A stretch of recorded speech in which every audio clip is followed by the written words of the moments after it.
कोनो भी कलाकार गावत हो कि भैया बड़ी ध्यान से बैठ के सुने नहीं ये बहुत अच्छा बात बटे। एगो गीत कलाकार का यह मतलब है कि अपने मतलब दूसरों को सुने के चाहिए, बिल्कुल कुछ ना कुछ मिलत रहेला। देखिए बहुत सारा गीत संगीत एल्बम में सुन हो कब जाओ, लेकिन कोनो कोनो छोटे बाबा ऐसा गीत होके के चाहिए जो ढोलक के चाटी उठाई मंच के अनुसार होके चाहिए, पब्लिक के अनुसार होके के चाहिए ना। हमार गार्जियन लोग भी बैठल बानी जाता। हम एगो गीत सुनाई आप सबके मॉनिटर में ढोलक के चाटी उठाई। राजन भैया ढोलक का चाटी थोड़ा बढ़ाइए। एगो लड़की कहतिया कि कैसन मोहब्बत कैला कि तोहरा ना लूर रहे। लव है सीरियस, लव है सीरियस। कि कैसन मोहब्बत कैला आ तोहरा ना लूर रहे। हमार जख्मी भैया बेजबानी और एक गीत टिंकू सर लिखले रहे और एक गीत हमरा इतना अच्छा लगला हम सोचे तनी कि मंच पर सुना दे। जख्मियों जगह डुबना जाकर लिखा था हमार जख्मी भैया तो तमाम गीत इतना सुंदर सुंदर लिखे नहीं। हम चाहम कि भैया हमरो खातिर कुछ लिखी। अरे लिख दिए भाई, दो जगह रहले पे यहाँ डुबना। देखिए शिकायत यहीं पे किया जाता है, अकेले में तो भैया पता नहीं कहाँ कहाँ रहते हैं।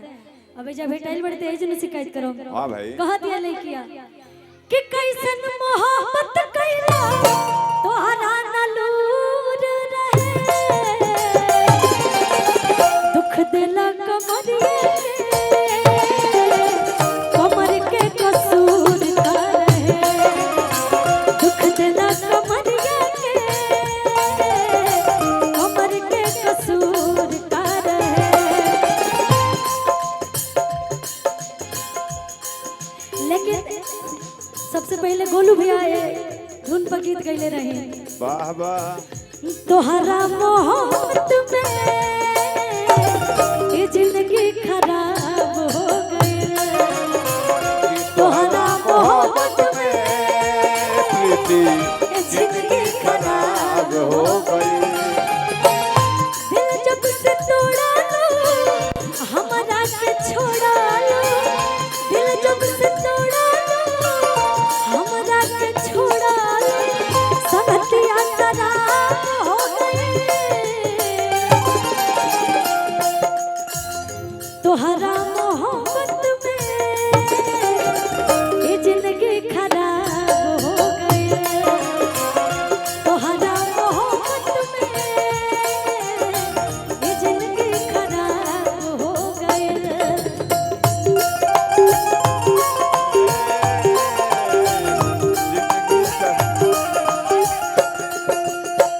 बड़े भैया की तरफ से आशीर्वाद है। रघु भोजन हो गई लेकिन रघु के भोजन के पीछे ज्यादा पड़ल बा। भाई क्या भाई का भूख लगल है। क्या बात है। झूले झूले झूले झूले आज मुझे झूले मेरा कहता है आ मुझे झूले। कहता है आ मुझे झूले। जिंदगी खराब हो गई। तोहरा मोहब्बत में जिंदगी खराब हो गई। दुख देला कमरिया के कमर के कसूर का रहे। पूछो ना रहे भाई लेकिन कह दिया लइकिया का कह दिया लड़किया हो। कि बड़ी परेशान बनी रजऊ हो। परेशान बने रजऊ हो। और ये हमरा गोलू राजा भैया के तरफ से बहुत बहुत सारा लाखों लाखों के आशीर्वाद बा।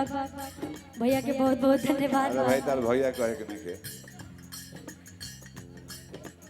छोटी बहन की तरह मानते हैं, हमेशा आशीर्वाद भी देते हैं। निकालेगा। कह दिया कि बड़ी परेशान बनी रजऊ हो। तोह से हैरान बनी रजऊ हो। तोहर से हराम बने रजऊ हो। मरले रहा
कसूर का रहे। लड़किया देखिए एगो मर्द मेहरारू के भाव बा वाह वाह। और शिकायत करतिया मर्दा के मर्दा से शिकायत करतिया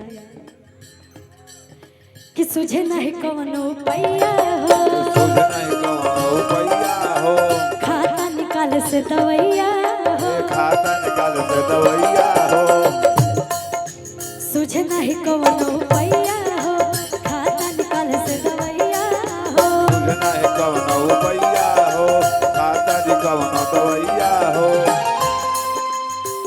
बंद को के लायक ना जा को दे लफाई, बंद को के लायक ना जा को दे लफाई, नशा भरपूर रहे। वाह वाह। आई भैया खा जाए के बाबू। खा जाए के बाद दुख देला कमरिया के